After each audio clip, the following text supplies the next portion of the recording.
السلام عليكم ورحمة الله وبركاته. ان شاء الله هنعمل بقى النهارده احلى كوباية قهوة. هنجيب معانا كوباية فيها نصها مية، هنحطها في الكنكة بتاعتنا. هنحط معلقتين بن،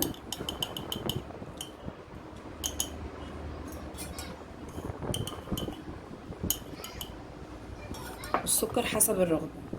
هنحط هنا السكر كل واحد حسب هو بيحب القهوة مسكرة قوي او مظبوط. هنحط هنا حوالي معلقة ونص.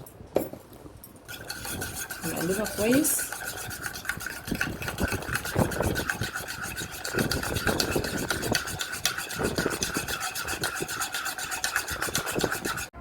هنا بقى نحط القهوة بتاعتنا على النار.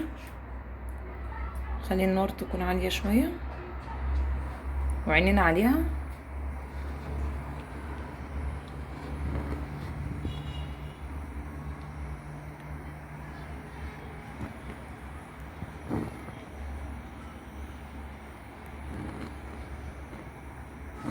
تحت الفلاش عشان تبلكوا اهي.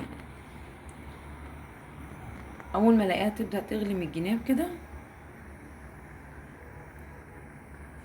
ابدا بقى ايه، اخد بالي عشان خاطر ما تفرش، عشان تطلع بوش حلو. خليكم معايا هوريها لكم ما تيجي تبقى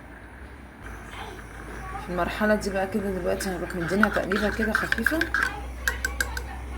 ونسيبها بقى ايه، هتبدا ايه تغلي.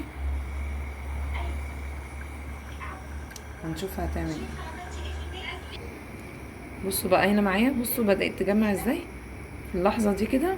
خلاص كده القهوه بتاعتي جاهزه ان انا ايه اصبها.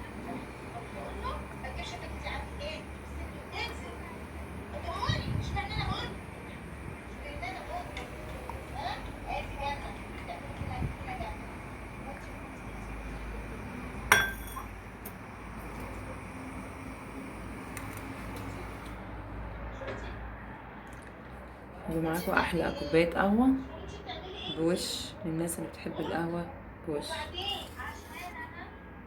نفسي اتكلم معاكي.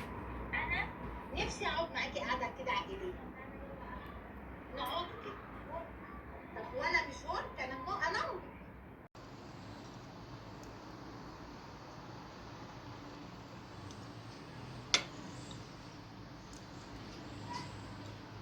احلى كوبايه قهوه بوش.